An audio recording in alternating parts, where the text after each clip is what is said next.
that's the only question that people want to hear. You know what I mean? I got 3 WBC belts right here. I'm the best in the division. If they want to give me an opportunity now or later, I'm gonna keep winning. You know, like I said, I'm gonna be the greatest of my generation by the time I'm done, and my job is not completed until I make that happen. David, what's that water you're drinking? This is shout out to my sponsor. This is Agua Plus. You know, the best water out there. Yeah.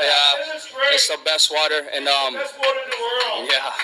We'll go to Norman, then we'll go to Jim.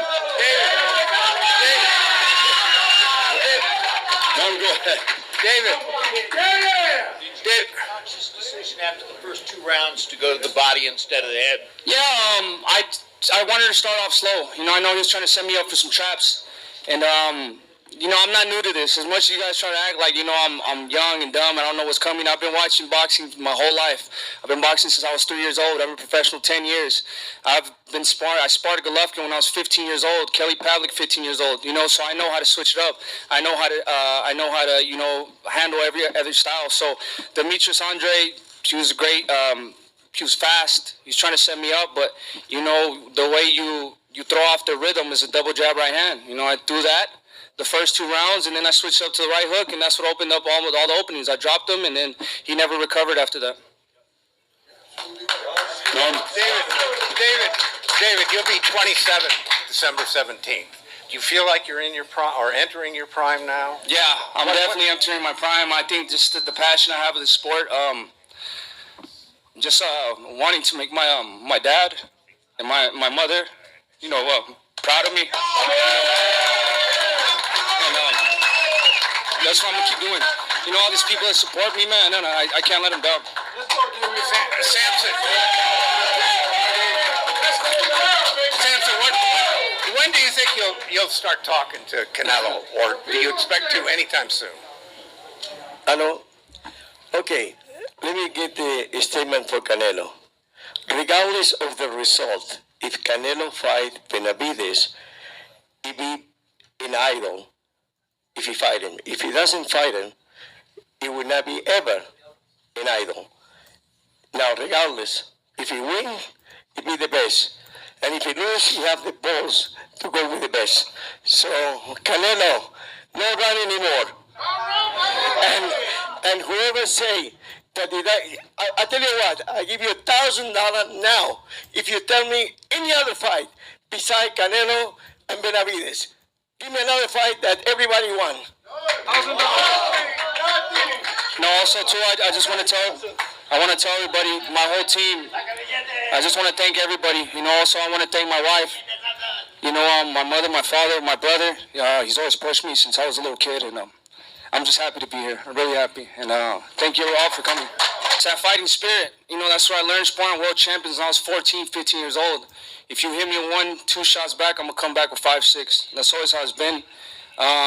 Like I said, I have the strongest fighting spirit in the world. That's why I know I'll beat anybody they put in front of me, because I love this. I love getting hit, and I love hitting back. You know what I mean? It's just something I love to do. I'm a warrior. Keith? And lastly for me, champ, I just wanted to ask you, what do you think that this knockout showed Canelo Alvarez tonight? For Canelo and everybody else, it just shows everybody I'm not fucking around. I'm here to stay. This question is for David and for Samson. Last week at the WBC convention, they declared that the winner of this fight would be the mandatory for Canelo, but Carlos Adames has been the mandatory for over a year for Charlo. That hasn't been enforced. Is there a concern on your part that even though you are the mandatory challenger now, that it won't be enforced? I mean, I just look at the facts. You know, the people want to see this fight more than Carlos Adames and Charlo. You know, that's why that fight hasn't happened. But for me and Canelo, we have motion. You know what I mean? I've been winning the fights I'm supposed to win in fantastic fashion. He has nobody else to fight. You know what I mean? So if they want to give it to me now, later, whenever, I'm not going nowhere. By the way, you are Ecuadorian like my wife that I've been married for 50 years. And I love her so much, and half Mexican. Mm-hmm. But Canelo said that he wanted to fight Mexican. So, how about if you go next time with the Ecuadorian flag? Not only that, let me tell you another thing. He promised that he would never fight another Mexican. This is what he said. But I know that he's working with Munguia. And we are from the same company. But enough is enough. Come over, Canelo, and show me how macho you are.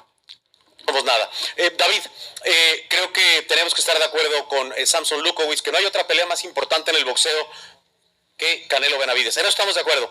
Pero yo te quiero rogar, porque te veo muy emotivo y seguramente recordando los sacrificios, que describas lo que puede ser el inicio de tu era, la era de David Benavidez. Hoy destrozaste literalmente al Búho Andrade y te ruego hagas un repaso de todo el sacrificio y nos hables un poco en español, porque sabes que la raza te apoya. No, pues sí, me siento muy bien, la verdad. Pues ha trabajado muy duro para llegar a este momento y yo quiero esa pelea contra Canelo, pero si no me quiere pelear, pues yo le gano a todos los demás. Y aquí vamos a estar, no vamos a ningún lado. Y aquí vamos a seguir ganando. So the question was for David regarding his path to get here and how he feels going forward, and especially as Canelo looms in the horizon. And David said that, you know, he's going to go up against anybody. Canelo can be one option, but if Canelo doesn't want to fight against me, then I'm going to beat everybody else. That's the bottom line.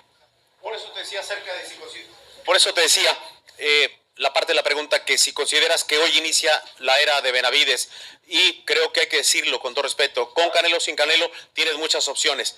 Y te ha costado llegar aquí. Pues sí, pues como le dije ya vamos a seguirle peleando a todos.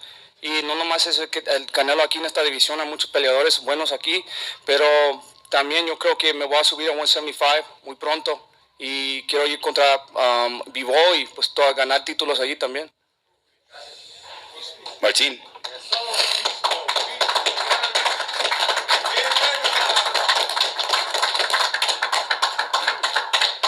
It's not just about Canelo at 168. It's a very talented division, a very deep division. So there are plenty of quality opponents for me to face. And you know what? I'm also thinking about going up to 175. Bivol is there, and I would like to face him too. Bivol fight earlier. If you were to move up to 175, there's no denying you're a big guy at 168. Do you think you would stick to 175 then, or any chance you would come back down, depending on how you'd feel? I mean, I feel like once I move up to 175, I don't know. I have to see how I feel. But I mean, I definitely come back down. The Demetrius Bivol fight is a great fight because I sparred him before, you know, and I'm not trying to discredit Demetrius Bivol, but I know what could be done in that fight. He's a great fighter, and these are the type of chances I want to take in my career, and I just want to be the best, and I know I'm gonna accomplish that.